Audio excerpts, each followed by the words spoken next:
In today's video, I will show you the step-by-step guide on how to permanently delete your Instagram account. It's easy and simple.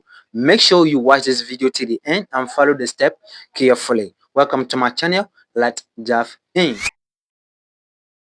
Open the Instagram app and tap your profile icon. Tap the three-dot menu and tap on Account Center.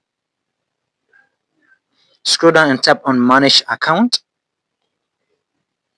Tap Manage again. Tap on Deactivation or Deletion.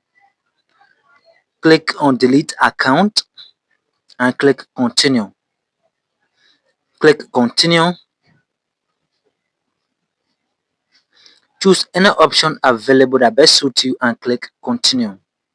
Click Continue. Scroll down and click Continue. Enter your password that you are using on the account and click Continue.